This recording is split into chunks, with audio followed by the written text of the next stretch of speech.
सड़क पर नमाज और कावड़ यात्रा को लेकर चंद्रशेखर आजाद और भाजपा विधायक के बीच वार पलटवार। जी हां, खबर जनपद बिजनौर शहर से है, जहां भीम आर्मी चीफ और नगीना सांसद चंद्रशेखर आजाद ने सड़क पर नमाज और कावड़ यात्रा पर एक बयान दिया था, जिस पर काफी प्रतिक्रियाएं आई, जिसमें से एक थी भाजपा के विधायक ओम कुमार की। ओम कुमार ने कहा कि जिनको नमाज को लेकर तकलीफ हो रही है वो अपने घर में नमाज पढ़वा लें। आज ओम कुमार की उस बात का जवाब देते हुए चंद्रशेखर ने कहा कि अगर कोई मेरे घर में इबादत करता है तो मेरे लिए इससे बड़ी बात और क्या है। चंद्रशेखर आजाद ने ओम कुमार के उस बयान की भी निंदा की, जिसमें वह कह रहे हैं कि जिसने मुझे वोट नहीं दिया मैं उनका काम नहीं करूंगा, वोट नहीं तो काम नहीं। चंद्रशेखर ने कहा कि लोकतंत्र में ऐसा नहीं होता है। उनके क्षेत्र में 16,50,000 मतदाता हैं और वो सभी के काम करेंगे, चाहे किसी ने उन्हें वोट दिया है या नहीं दिया है। आपको ये भी बता दें कि चंद्रशेखर आजाद बिजली के करंट से जान गंवाने वाली 14 साल की माही के परिजनों को सांत्वना देने पोस्टमार्टम हाउस पर पहुंचे थे। सांसद जी, आज एक लड़की की डेथ हुई है बिजली से, आप यहाँ पे आए भी हैं, इसमें किसकी लापरवाही मानते हैं? देखिए, ये विद्युत विभाग की लापरवाही है, क्योंकि जिस जहाँ आज घटना घटी है 6 महीने पहले भी वहाँ घटना घटी थी। वो तो अच्छा समय अच्छा था कि तत्काल जो है बिजली चली गई, वो बच्ची बच गई।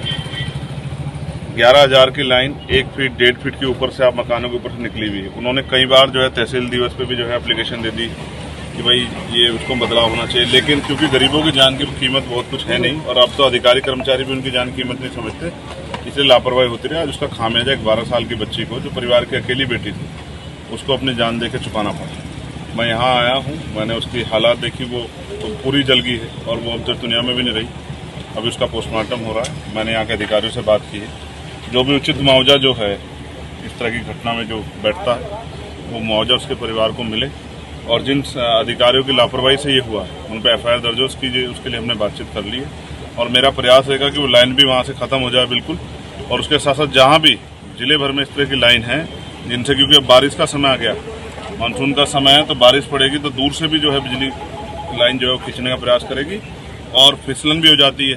तो मेरा प्रयास रहेगा जहाँ भी जिले में इस तरह की लाइन है, विद्युत विभाग के अधिकारियों जल्दी जो है मैं एक मीटिंग करूँगा और सभी को बुला के सभी को से वार्ता करके उनको निर्देशित किया जाएगा कि उन पर जानकारी हासिल कार्रवाई करें।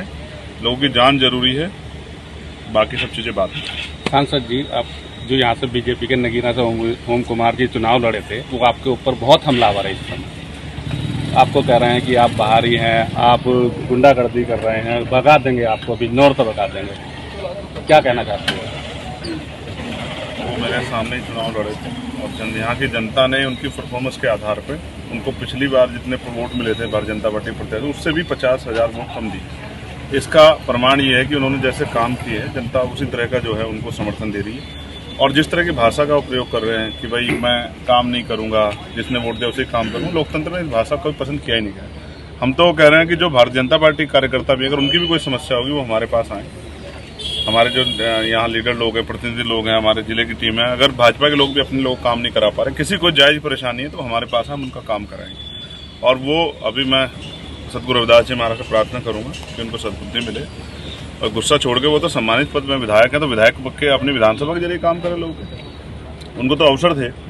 लेकिन मैं फिर समझता हूँ, ठीक है, उनके लिए मैं मंगल कामनाएं करता हूँ, लेकिन मुझे यहाँ की 16.5 लाख जो हमारे यहाँ की जनता है, उस महान जनता की चिंता है। और उसी के लगातार मैं सभी मंत्रालयों में और पार्लियामेंट में भी मैंने तमाम इशू उठाए कि भाई हमारे यहाँ ना अच्छे हॉस्पिटल हैं, ना अच्छे कॉलेज हैं, ना अच्छी यूनिवर्सिटियाँ हैं, ना स्पोर्ट कॉलेज है, ना ही जो पर्यटन का क्षेत्र है, ना ही जो उद्योग धंधे लगे हैं, तमाम तरह की परेशानियाँ, बाढ़ की परेशानियाँ हैं। तो मैं अभी 1-2 दिन बाद ही जो है जल मंत्री जी से मिलकर जो है कोशिश ये करूँगा कि यहाँ जो बाढ़ की समस्या है इस पर जो इसका उचित उपाय हो, क्योंकि बाढ़ से हर बार परेशानी होती है। पैसा भी आता है लेकिन वो पैसा फाइलों तक, नेताओं तक सीमित रह जाता है, वो ज़मीन पे नहीं लगता, और जब ज़मीन पे जाके लगता तो हर साल बाढ़ की समस्या से लोगों को जूझना पड़ता। अब यहाँ का MP वो नहीं जो किसी कमीशन के चक्कर में जो है और वो घर में बैठ जाएगा, या यहाँ का MP ऐसा अगर कहीं काम होगा और उसमें लापरवाही बरती जाएगी तो जो अधिकारी लापरवाही बरतेंगे उनके खिलाफ भी कार्रवाई के लिए वो लड़ेंगे। सांसद जी, आपने कुछ दिन पहले, लगभग 20 दिन पहले एक बयान दिया था नमाज और कावड़ को लेकर, उसी के पलटवार में ओम कुमार ने कहा कि मुसलमानों से इतनी हमदर्दी है चंद्रशेखर को, तो अपने घर में नमाज पढ़वाए। इस पर क्या कहेंगे आप? पढ़वा लेंगे। उनका दिल छोटा है, हमारा दिल छोटा थोड़ा ही है।